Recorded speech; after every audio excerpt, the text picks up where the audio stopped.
Oh, Jesus. Coming up on the pod today, I'm talking about my shows in Houston and Dallas. Man, I love Texas.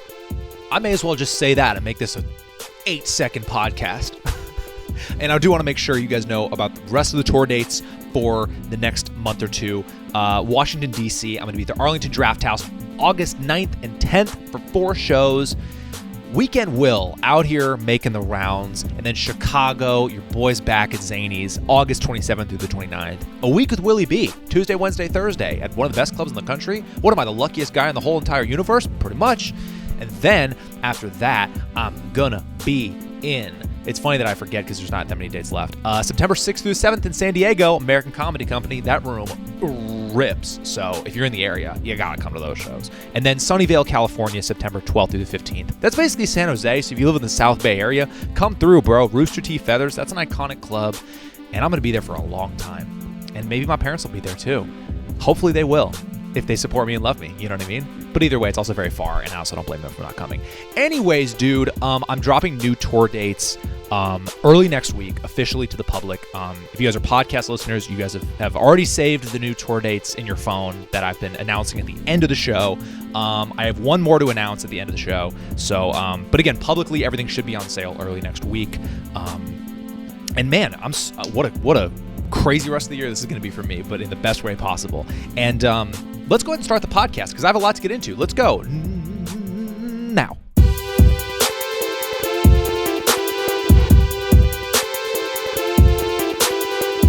What's good?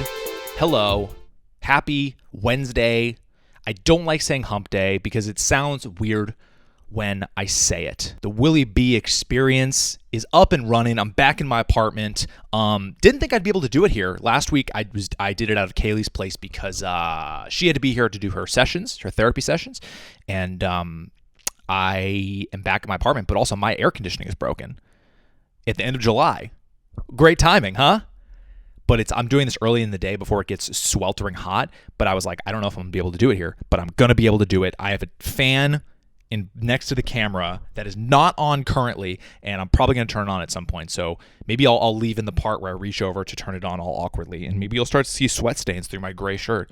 Hopefully, that'd be kind of exciting. That means I'd be working hard for you guys, right? I'm not a sweaty guy, though. Some guys are sweaty. I've never been a sweaty guy.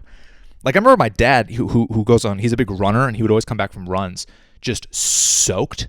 You know, his shirt would be like a different color. And I was always like, yo, how do you get that sweaty? I never have gotten that sweaty. And to this day, some days I straight up, some of you will be grossed out by this, but it's really not that gross. Some days I just don't even need to wear deodorant because I'm not sweaty. I'm not stinky. I'm just not a stinky guy. Not that hairy, you know. I also don't wear antiperspirant deodorant because because I'm not that sweaty. It's good to let your pores go. It's good to sweat. That's good. You don't want to block that from happening. My mom always told me that growing up. But again, if I was sweaty, stinky, gross guy, you bet I'd be wearing antiperspirant deodorant. I just don't have to. And was this on my list of things to talk about? No. But the beginning's always kind of weird and off the rails. I got a couple different beverages here. Shout out to the beverage gang. Got a little coffee and a gigantic water, which actually now I need after that espresso, which I expected to be cold and it was warm. I said warm espresso. I needed to chug some water. Ugh. Dude, Amir K, one of my favorite comedians ever to watch. He has such a funny bit about that, about kids drinking water, how if they're playing at recess and then they take a break and they drink water, they're like, It's so funny. That dude is, oh my God, he's funny. I don't think, there's very few comedians that make me laugh as hard as Amir K does. Man, I'm so happy to be back in LA. I went to Texas. You know, the humidity tour ended finally. This whole like Texas, Florida. I mean, after getting trapped in Florida, I was only home for like 2 or 3 days before I had to leave again. And which is tough, man. It's like tough when you are trying to have a life and a relationship, and you know, it's just tough being like, and friends. Like, what are friends? I forget what that is. Friendship, hanging out with buds. When does that happen? I don't know that. So it's just, this is the life I've chosen, and I wouldn't change anything, but it's just, it gets a little crazy when, you know, the back-to-back weeks are pretty crazy. And I made sure to take my sweet, sweet woman out for a beautiful dinner the night before we left. We went to John and Vinny's on Fairfax in LA, and that place rocks, man. That was one of the best meals I've had in a while. That pasta was exquisite. I think I had some bucatini, which half of me ordered that just because I like the word. Bucatini, that's an awesome word. Got some red wine. Fantastic. Quick wine take. I like red wine. I like a Pinot Noir. I want it chilled. Okay? I'm not a big white wine fan, and that's where you chill, but like I want to keep the red wine cold because I don't like drinking like a warm beverage. Like warm wine doesn't feel good. Like I'm not on Game of Thrones. I don't need to be drinking warm wine. I like a cold beverage. Anyways, had a great night. And then I left to go to Houston, Dallas, man. The plan was to do Houston Friday, Saturday, and then Dallas Sunday. That was the plan. Well, that is the plan. It's not like that changed. Excuse me. And a bit of a I like to give the background on the booking, kind of how this all came together. So during the Just Us time, when I was doing the tour all by myself, I actually had done Houston at the Riot Comedy Club. I'd reached out to them, and they immediately gave me a date on Thursday. We did 2 shows on a Thursday, and I sold out one of the shows, and I sold another maybe 60 tickets on the next one. So I did really well there, and I loved the club. I loved the experience. And so when it came to finding what we want to do for Houston, it was either we do Riot on probably a weekend or the Houston Improv on probably a Wednesday or a Thursday. And the Houston Improv seats, I want to say like 450, if not more. That's a big-ass room, and one of the few improvs I've actually never done. And Riot seats 150. And I've talked about it before where it's like, to me, the best version of comedy is that low, packed-in club vibe where, the 200 to 300 people, maybe 150. That's just like zany Chicago. That's 140, dude. Sometimes less is more. And so when I'm trying to decide on clubs, it was like, I was also in the vibe of trying to get more weekends on the books just because it's a little bit easier to sell tickets. I can get more reps. I want to be a weekend guy, right? That's the goal. And so Riot, we had an opportunity to do the weekend, and so we took that. And another part of this is kind of maintaining relationships with the clubs at like a corporate level, meaning we had an opportunity for Dallas to either do the Addison Improv or, and by the way, I did get an offer for the Houston Improv. So I had both places offer me shows, which is so sick. In Dallas, it was either do the Addison Improv or this place called Hyenas. And there was more money at Hyenas. But we were thinking like, man, if I'm going to take Riot, I don't want to also take the indie club in Dallas because that's almost like I'm slighting the improv chains. Like I want to stay good with these corporations, whether it's an improv, whether it's a Helium, whether it's a Funny Bone. It's like I want to maintain good standing with them. So we agreed that if I'm going to do Riot, then I should do Addison. And even though it's less money, that's one of my favorite clubs ever. So I don't really give a fuck about the money. I just want to do that place. And so we opted to do Riot and then Addison. That was the plan there. And I think I could have done either a Thursday or a Sunday in Dallas, and I opted for Sunday. We'll get more into that later. Ticket sales in Houston ended up being fantastic. Like I said, it seats 150, and so the offer was basically like 2 shows, 300 tickets total, 150 each night. And sure enough, like the week before, the Saturday show, it was one Friday, one Saturday, and the Saturday show was basically like about to be sold out, which is amazing. So Brian, shout out, the guy who runs Riot, hit me up and was like, hey, do you want to add a show at 5 p.m. on Saturday?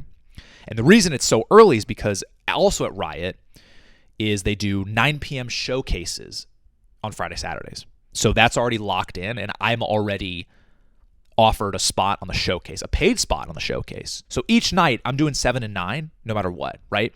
7's my show, 9's the showcase. And then he was like, do you want to do a 5 p.m. added show Saturday? And bro, adding shows?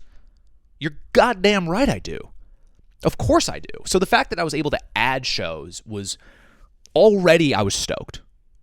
I was already excited to do this. And he basically was like, Friday's looking good too. And so it's all just kind of everyone, he was almost pushing everyone to the Saturday 5 p.m. So the vibes were already great. And then I got ticket counts for Dallas. And last year in Dallas, I did about 220, 230. And the club seats 288. So that's fantastic. And I did that in May of last year, over a year ago when I've definitely grown since then, not only as a comedian, but also just like fan base wise. And so I was, in my head, I was like, well, I better break 200 because, who knows, I could sell it out at this rate. And so the ticket sales for Dallas were, I think it was like 150, 130, at the same time I was getting the Houston ticket count. So I was feeling really good about Texas as a whole, man. It's like there was no stress involved with ticket sales, which I've always talked to you guys about that. Like that's a real stress, and I've been really, really grateful that I haven't had to worry about that too much lately. I've always said, like, my goal when people ask me, what do you want to be doing as a comedian? What's kind of the peak of success? To me, it's like putting up a show on sale and knowing it'll sell out and not having to worry about it. And you just go there and do the show and decide on whether you want to add shows or not. So it's just so nice to go in fully relaxed. And I was going in fully relaxed until I was on the flight to Houston. Bro, I'm on the flight and we're descending into Houston, and the flight attendants were like, hey, so on the descent, we're going to clean up the cabin a little bit early. They're expecting strong turbulence. And I quote, strong turbulence. So buckle your seatbelts as tight as they can go. Excuse me, I've never heard that before. What the fuck is about to happen on this flight? Have you guys ever heard that verbiage before in terms of flights? I've never heard someone say strong turbulence. I've only heard like a little bit bumpy on the way down. We're expecting some moderate turbulence, a couple bumps on the way. They were like, tighten your seatbelts as tight as they can go. What's about to happen, Southwest? Hey, undersell the turbulence, okay? If you're expecting strong turbulence, don't let us know about that. Make us think, no biggie. A couple bumps here and there. Because if we get some strong bumps, we'll be like, oh, I guess these are the couple bumps they talked about. All good. But when they said strong turbulence, bro, I wish I had a rocket seatbelt. I was like, zzz, zzz. I mean, I was freaked, man. I already don't do well in turbulence, and now I'm hearing something I've never heard on a flight before. So I'm expecting the worst experience flying, right? The guy next to me, I already, when they told him, he started gripping the armrest. So I'm already, your boy got on the pre-board list. Because I had a tight connection. So they put me on the pre-board list. Shout out. Good thing I didn't tell him it was my birthday, right? Made that fucking mistake before. He's gripping on this. I'm in front row, which is shout out, right? So I'm having a great flight. And now they're like, hey, so on the descent, get ready for some crazy shit. So I'm immediately like, God damn it. So I'm bracing for truly like a terrifying experience. And guess what happens? Nothing. Nothing happens.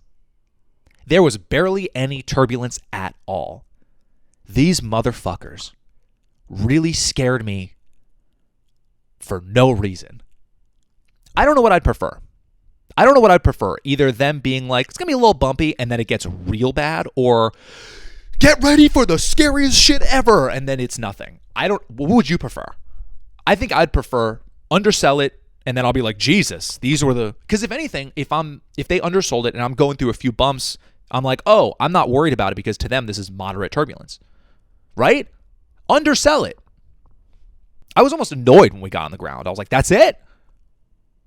Man, at least hit a bird or something. I mean, make us like, I geared up for the worst. But if we're taking funny out of it, I was actually very relieved because I don't want to experience that.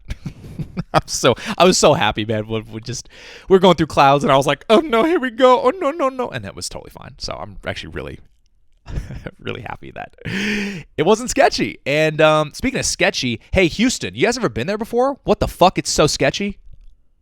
I don't know what Houston's on, but like I'd never really driven around there a lot. But every area I was in Houston I couldn't decide, is this nice or is this terrifying? Everywhere I went, I probably went 30 minutes in a 30-minute radius around the city, and every place was kind of sketchy. There was I didn't see zero nice areas. It was all like, you'd go into a nice coffee shop and you'd leave the coffee shop, you'd be on like a dirt road with barbed wired fence. You're like, where the fuck, how did this happen? I truly, the identity of Houston, I don't understand.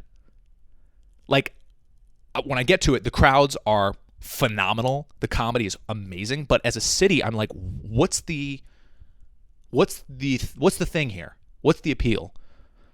I don't know, totally understand it. And I'm open to liking it. This is not me shitting on it. I didn't understand what's cool about this city, personally. The weather was brutal. It was really swampy and hot. I talked to my dad yesterday. He actually said that Houston's like the third biggest city in America or something. It's a massive population. And I'm like, why? Let me know why. I'm open to liking Houston because I fucking loved the shows. So I'm just saying. Hope you understand my take here, people of Houston, people of H-Town. I feel weird saying H-Town, by the way. I don't feel like I can say that. I didn't say H-Town funny or serious because it was just felt like, you don't know. Shut up. Don't call. It's like if people in the San Francisco call it like Frisco. I'm like, ugh, ew. Friday ended up selling out, and which means I basically sold out both the shows I was offered, which, dude, was like amazing. I've definitely sold out some shows since I've started touring, but being able to be like, here is the offer, here's the amount of the full amount of tickets you can sell, and I sold all of them, and that was really fulfilling and truly made me love Houston. Really, the club is built perfectly, dude. Seats 150. It's tight. It's packed in. It's just exactly how it should be. And to me, you just feel the laughs. You feel the closeness. The stage is at a perfect height. It was like the best version of what comedy is. I've said that, like, part of me, the bigger I get, hopefully theaters will be an option. But I'm like, dude, to me, this is almost better than a theater because it's electric, man. You feel so close and connected. So part of me is like, I'd rather just still do clubs and just charge more for tickets for the intimate experience. I don't know. Again, talk to me when I start doing theaters. I'm sure that'll be a lot different. A lot of diversity in Houston, which I think was fantastic for me. I have a pretty diverse audience now that I think about it, but I just felt this different type of diversity. I felt a different type of a fan base here. I don't know. And I think the club also naturally draws some people. So some of these people didn't know who I was, but dude, the first show was like top to bottom fun, like fantastic, a fire first show. And when you have such a good first show like that, it's such a relief because you're like, okay, I know we got one. If the other shows are okay, that's okay because I got that one banger. I just posted a clip, the day before you're seeing this, the clip with Basil, with the guy with the working out guy who was, I saw him after the show. He's one of the most handsome, ripped guys I've ever seen. And the coolest, nicest guy. Anyways, that was from the first show. And it was just this amazing start to the show. Just electric, man. And then the showcase, the 9 p.m. showcase after, which basically means me and Nolan, who was with me, Nolan Culver, go follow him. We both were just doing 15-minute spots. So that was also like sold out too. And it was really fun. And I did more crowd work, more riffing. And I'm just like banking all these clips, which was a treat, man. And not to mention, the club has an elite camera setup. They have cameras. They have a crowd camera. They have a stage camera. They have another camera. And they sent me like all the footage. So I have all this like 4K amazing footage. Like, dude, this club's one of the best. Truly, I'm so stoked on this place. And then we also, and then cut to Saturday. Now we have Saturday where now I have 3 shows. I have the 5 p.m., which we sold about 60 tickets. I say I mean your boy. About 60 tickets for the 5 p.m. The 7 p.m. sold out. And then I do the showcase at 9. And that's a lot of stand-up. But to me, I love this club so much and I love the situation that I'm like, cool, man. Let's dance. I'm ready. Did a little bit of exploring on Saturday. We went to a coffee shop. Me and Big No Dog. Again, it was like nice coffee shop, weird area. It was dark. It was gray. It was sad. It was just, I'm like, okay. Rappers talk about H-Town. Where are they? I almost DM'd Travis Scott and I was like, bro, where do you guys hang out at? Because I don't understand.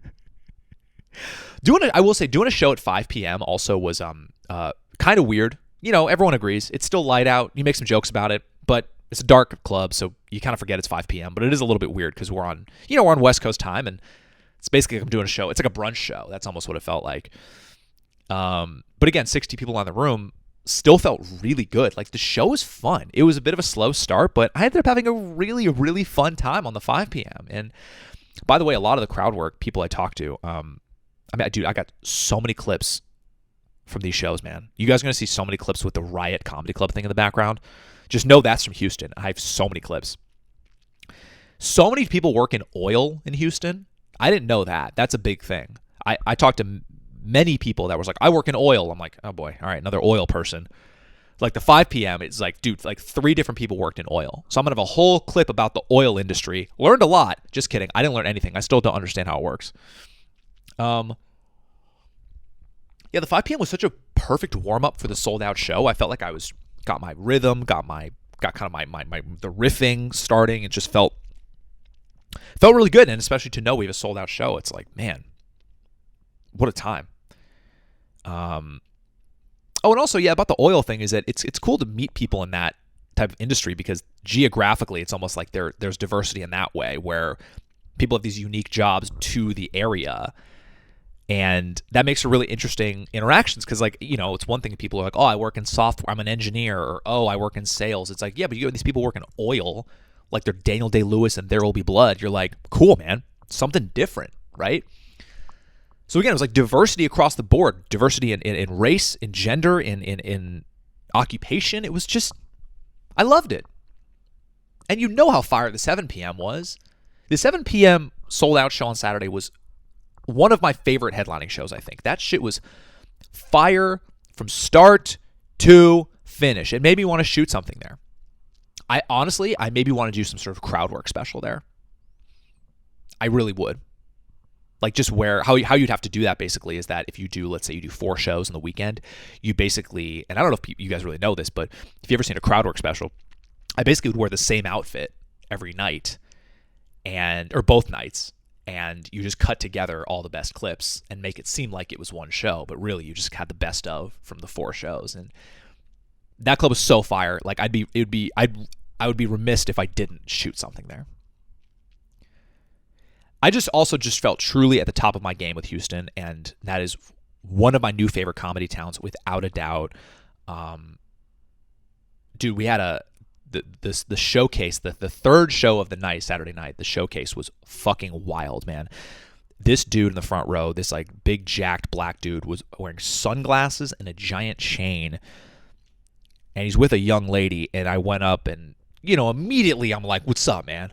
Come on, I can't not talk to you." And he said, "My name's Big Daddy," and I'm like, "Course it is." And I'm like, "Who's this lady?" And he said something like, "That so-and-so, she let me fuck her friend." That's a quote. And I'm like, "Okay." And he's like, "Yeah, like her friend gives better head than but." Dude, I'm like under explaining it because it was honestly uncomfortable. He was doing it was almost like, and she did not seem stoked on it. It seemed like this weird power dynamic thing. I don't know if he was like a pimp, but it was weird. And the whole crowd felt weird. And I felt weird. And it was a good exercise of trying to navigate like a very weird situation and try to make funny out of it. Make funny out of it. That's such a funny sentence. You know what I mean? Yeah, great challenge for me. But at that point, I'm like, bro, I just did 2 hour, headlining sets. I'm gassed right now.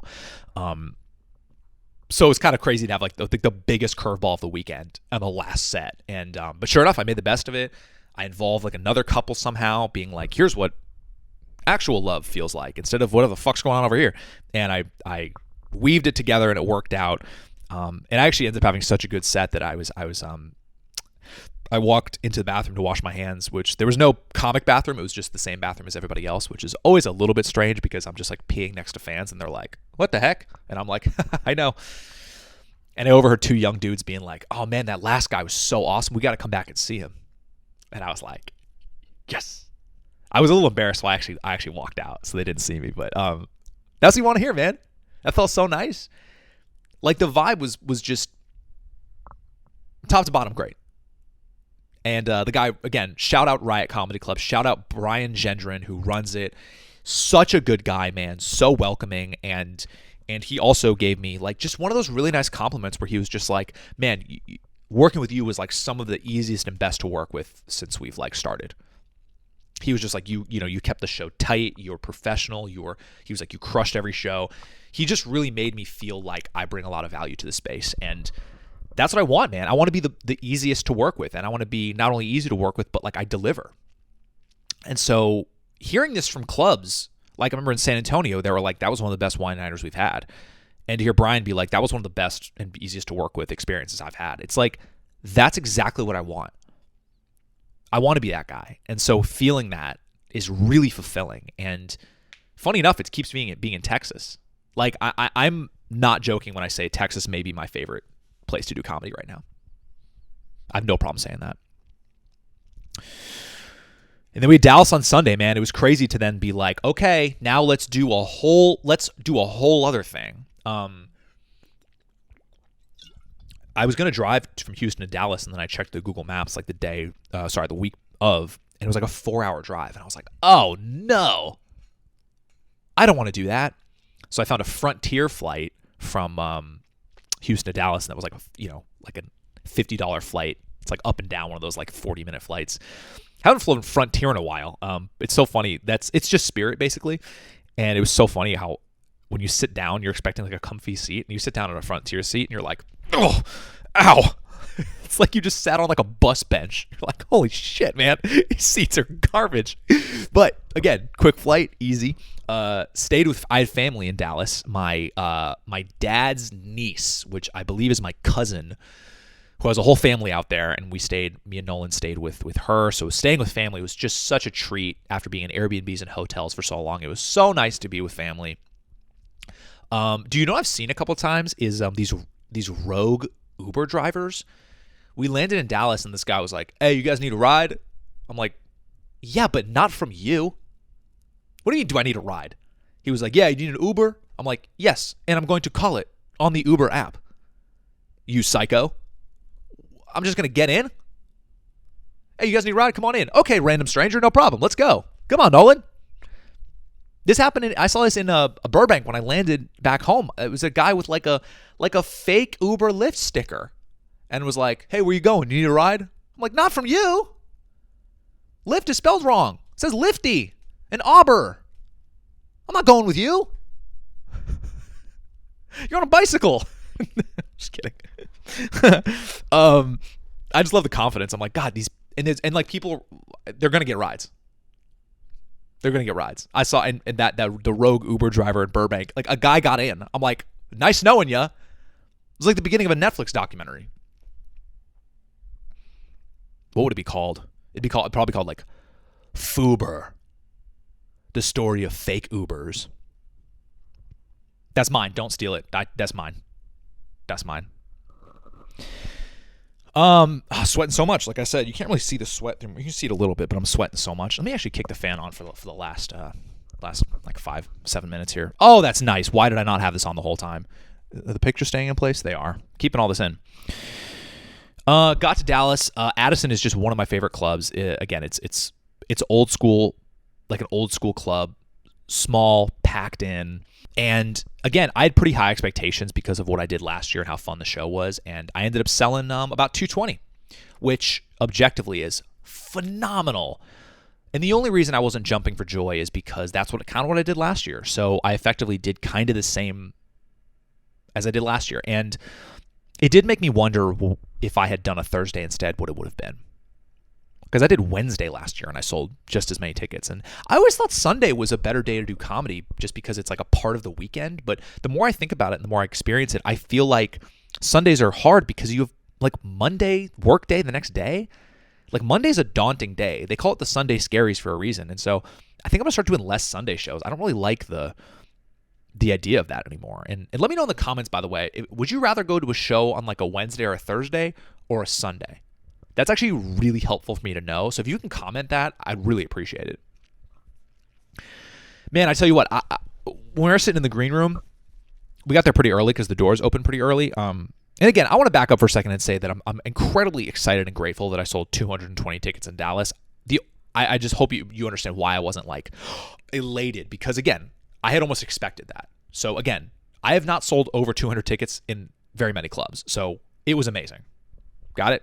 Great. I hit a brick wall when I was in the green room before Dallas. I was so tired. I was go since the minute they told us that there was going to be strong turbulence in Houston. And even when I caught up with my family really quickly, that was all very like, we had like an hour to catch up. So it was like boom, boom, boom, boom, boom, boom, boom. Like I sat down in the green room in Dallas and I was like, dude, I don't even want to do this show right now. Like I don't feel well. I was so tired. I was on empty. That's what it felt like. My eyes hurt, my head hurt. It felt like when you're driving in a car and you see you have 0 miles to go and you're like, I could do another 5 miles. That's really what it felt like. It felt like I had to coast in neutral all the way to a Chevron. And especially it's like this big show, this big crowd. I'm like, God, now is when I hit the wall. But I had to just go up there and do my job and bring the heat, you know? And Nolan started off the show and, dude, they were like really tight. They were giving him almost nothing. And Nolan is objectively very funny. And they were like, it's as if they were all in the middle of eating or something. This crowd was giving him like nothing. And that's stressful for me. It's not, I'm like getting worried because now I got to go up and do the same thing. And are they going to be like that for me? Are they not having a good time? It was really weird. And I couldn't believe the setting because it was like, this is a packed in club. There's a bunch of people here. Why is this not banging? And sure enough, in the last 5 minutes, he really got them and he did great. And again, he did great. It wasn't even him. It was really more them. I remember being in the sound booth for when he finally got a big pop, and I was like, next to the sound guy, I was just like, Jesus, finally. I think I said it loud enough for people to hear. Because I was so annoyed. I was like, why is this crowd not better? So again, a little bit stressed, but when I got on stage, the vibe really shifted, and they ended up being a really, really good crowd. I don't know what was different. I was worried, but then the second I started riffing about Dallas and Addison and coming from Houston, they were already on board with me. And so I felt, again, this wave of relief. I was like, okay, like, this is going to be okay. I knew from jump, I was like, this is going to be okay. And I tell you what, man, I really was like, so tired. I've rarely ever felt on stage, especially during a headlining set, like physically being like, I'm not enjoying doing this right now because of how bad I feel. Like my eyeballs were in such pain. I was so tired and I just had to muscle through. And of course I was enjoying what was happening, but again, physically I was just gone. Thankfully though, it's like during the show, I had just these gifts of crowd work. You know, I had a throuple right here. I had a guy who manufactures sex toys. It was just as if the universe was like, he needs a break. Give him these just fantastic situations. And so, dude, the show was fantastic, and also I'm just felt, I always feel a lot of love in Dallas, so I just want to give a big shout out to people there. It was so much fun, and I think what happened with them is I think they were one of these crowds that's like an internet crowd. This happened at my LA show in Flappers, where it felt like they just came for like the crowd work stuff, and they weren't ready for like well crafted jokes. It felt like these weren't people who typically go to comedy shows and they just came to experience what they see online, which is awesome. But I'm noticing that that's the type of crowd that can be kind of hard. Not as much for me, because once I get to do crowd work, it's like boom, boom, boom, boom, boom, boom, boom. But it's something I'm learning about my crowds. So everyone was so cool and so nice, but that's just an observation about what the crowd maybe would have been like. And I also know that I'm growing a lot as a person because this was one of the weekends where I did, how many shows did I do? I did 4 headlining sets. Yeah. And I was happy with every single one.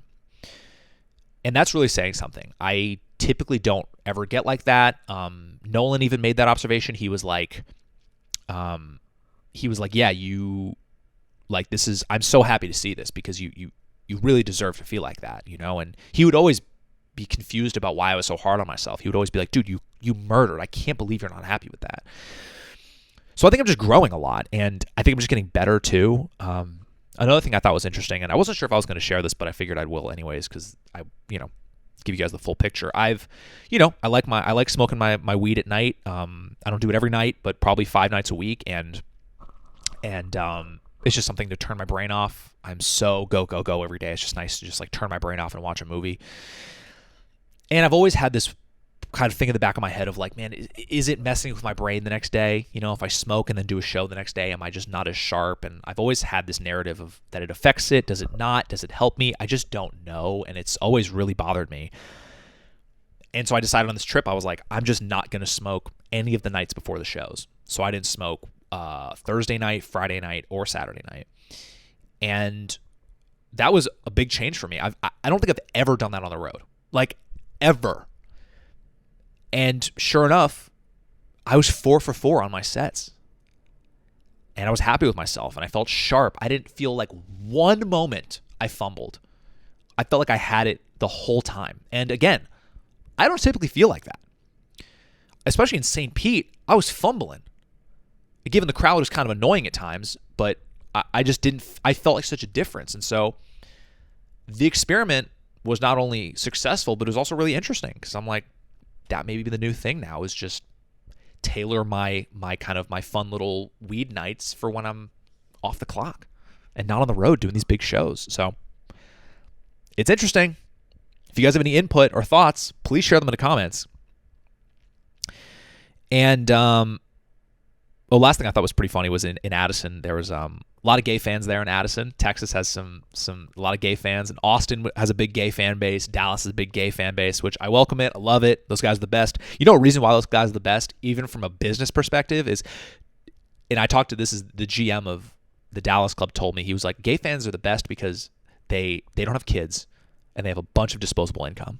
So they come out, they laugh, they drink, they spend a shitload of money. And I was stoked on that, because I was like, oh, once these clubs know that I have a big gay following, they're going to be like, yeah, bring him back for more shows, because we know that these guys will come out and just spend money on drinks. So I was really excited to hear that. And the GM was like, I'm going to talk to the booker about trying to bring you back for a weekend. Never done a weekend at an improv before. That'd be a big deal. Gays, come on out. All in all, I love Texas. One of my favorite comedy experiences I've had, hands down. If you were at any of the shows, thank you from the bottom of my heart, because this one was really, really special to me. I have so many clips to post from it. I felt so fulfilled and just really felt the love, man. And even from people who didn't know me, who just found out about me, really was such a meaningful weekend. And just, I just can't wait to go back, man. I love Texas. But that's the pod for this week. Again, next week, I'm going to be doing the Washington, D.C. shows, and then Chicago, San Diego, and Sunnyvale. And I should be releasing all the new tour dates early next week. Everything should be on sale. And the save the date I want to tell you guys about, I got this offer 30 minutes before I started recording, and I'm so happy. I'm coming back to Denver, December 4th at the Comedy Works. Dream come true to be there. I've been waiting on that offer for a long time, and I'm really, really, really honored and excited to be able to headline that club, which is known as basically the best club in the country. And I love Denver, and I cannot wait. So hopefully that'll be on sale again next week. But either way, put that date in your phone, December 4th, Denver. That's the podcast of the week. Please subscribe to the channel. It really helps me. I don't have a huge YouTube following, which that's fine with me. So every subscription really, really matters to me. All that happens is the video pops up on like your homepage. It only helps me out. And please come see me on tour. Tell your friends, bring your friends, send your friends my stuff. I'm really loving what I'm putting out into the universe, and I'm just so grateful for all you guys. And I'll see you on the road, and I'll see you on the pod next week. Bye, guys.